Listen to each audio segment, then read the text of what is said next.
अस्सलाम वालेकुम। आज हम बनाएंगे आलू के भजिए जो कि बहुत सिंपल है, और प्याज के पकोड़े जो भी बहुत सिंपल है, क्रंची है और बहुत टेस्टी है। और लास्ट में हम बनाएंगे चने दाल की वड़ी। तो चलिए शुरू करते हैं।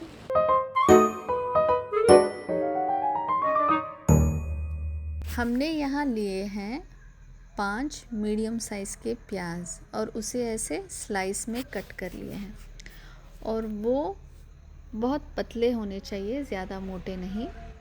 हम उसमें 2 चम्मच चॉप की हुई हरी मिर्च डालेंगे, 2 चम्मच हल्दी डालेंगे,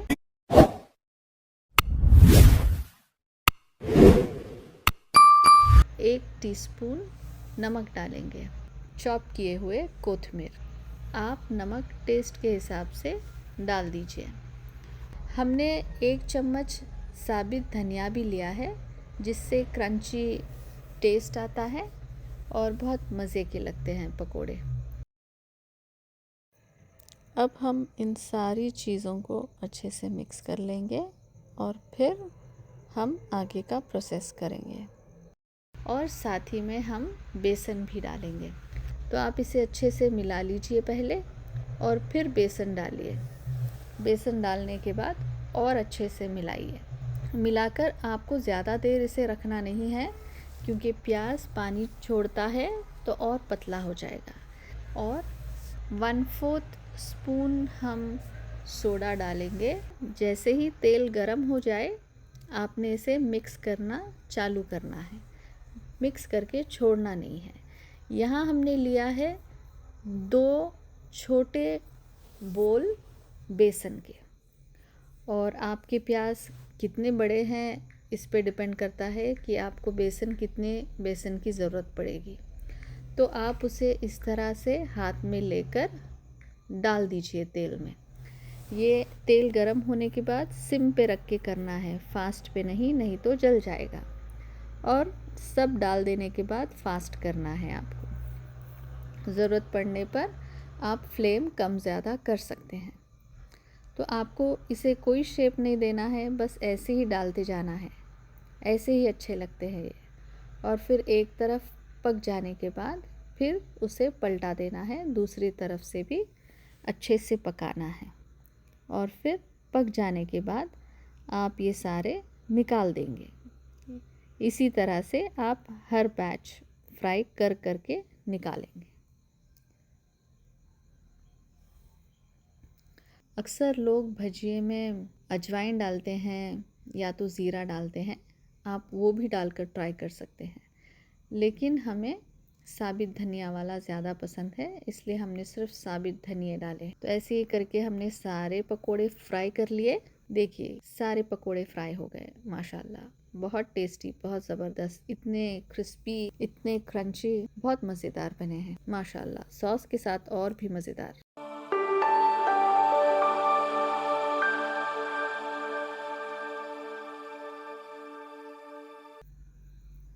अब हम बनाएंगे आलू के भजिए।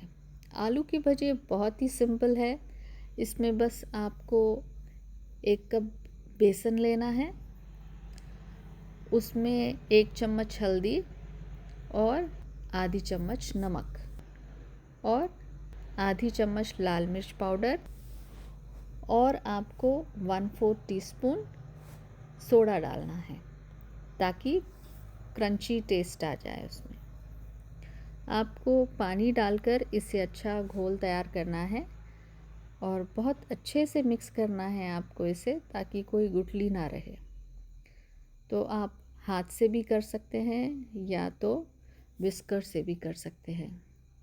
इसे आप पानी डालकर अच्छे से मिक्स कर लीजिए और पतला सा घोल तैयार कीजिए।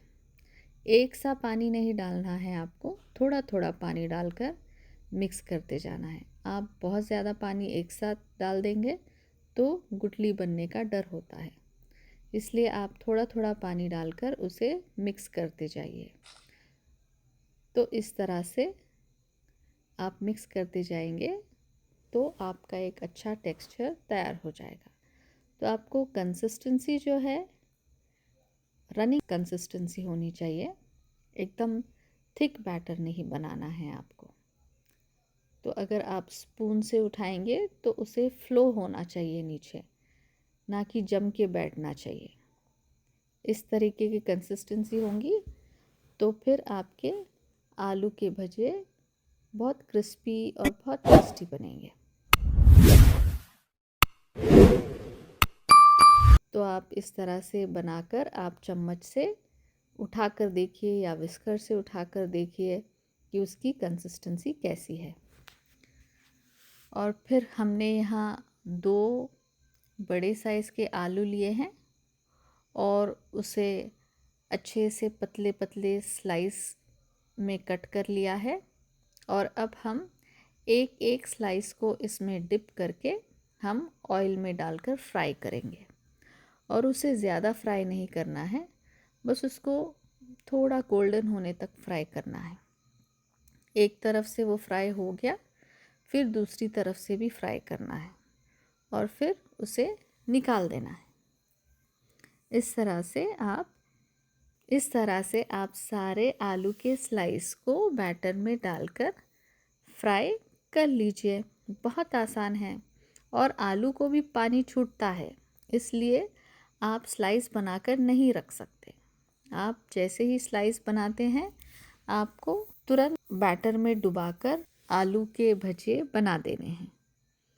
ज़्यादा देर नहीं वेट करना है, तो वो जल्दी जल्दी हो जाते हैं।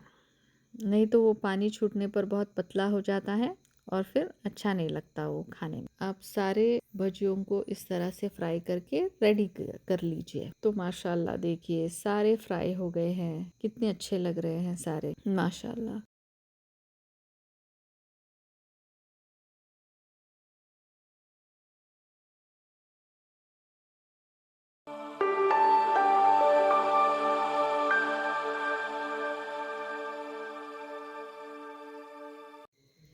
तो अब हम बना रहे हैं चना दाल की बड़ी, जिसे परुप्पू वड़ई कहा जाता है तमिलनाडु में। इसका ओरिजिनेशन साउथ इंडिया से है और ये ट्रेडिशनली डीप फ्राई किया जाता है। चने की दाल को भिगोकर कोर्सली ग्राइंड कर उसमें अनियन, करी लीव्स, अदरक, हरी मिर्च डालकर उसे मिक्स कर उसे वड़ी के रूप में शेप देकर फ्राई किया जाता है। तो आज हम वही ट्रेडिशनल रेसिपी फॉलो कर हम परप्पु वड़ी बना रहे हैं, जिसे चना दाल की वड़ी कहा जाता है। तो हमने यहाँ 2 बड़े कप चना दाल भिगोए हैं 4 से 5 घंटों के लिए और फिर उसे फिर से एक पानी में धोकर उसे कोर्स ग्राइंड कर लिया है। एकदम बारीक नहीं पीसना है, बस दरदरा सा पीसना है, तो ही मज़ेदार लगते हैं वो। जब वो दाने दांतों में आते हैं क्रंची टेस्ट लाते हैं तो और भी मज़ेदार लगते हैं। तो इस तरह से हमें उसे पीस लेना है। उसमें हम 2 चम्मच तीखी हरी मिर्च चॉप करके डालेंगे। ये बहुत तीखी है, इसलिए 2 चम्मच काफ़ी है। 2 चम्मच चॉप्ड हरी मिर्च,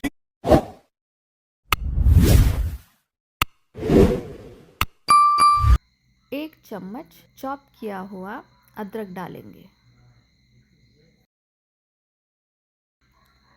2 चॉप किए हुए अनियन डालेंगे। ये अनियन अच्छे बड़े साइज़ के थे, तो 2 बड़े अनियन काफ़ी होंगे। 1 चम्मच हल्दी, 1 मुट्ठी कोतमीर और कुछ करी लीव्स, 1 चम्मच नमक डालकर हम उसे अच्छे से मिक्स कर लेंगे इस तरह। फिर हम हाथ में एक छोटा सा टाइट बॉल बनाएंगे और फिर अंगूठे से उसे प्रेस कर गरम तेल में डीप फ्राई करेंगे।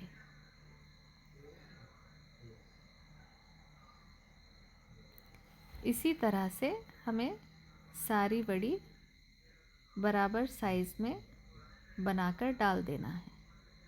एक तरफ फ्राई हो गया तो उसे पलटाकर दूसरी तरफ भी लाइट ब्राउन होने तक फ्राई करना है। इसे डीप फ्राई ही किया जाता है तो ही पूरे तरफ से अच्छे से पकता है। फिर हम फ्राई किए हुए वड़ी को इस तरह से निकाल के प्लेट में ठंडा होने के लिए रख देंगे। उसे एक के ऊपर एक नहीं रखेंगे, एक के ऊपर एक रखने से वो नरम पड़ जाते हैं। तो इस तरह से देखिए हमने सारे वड़ी फ्राई कर लिए। कितने क्रिस्पी, कितने क्रंची लग रहे हैं और खाने में भी उतने ही मज़ेदार लगते हैं।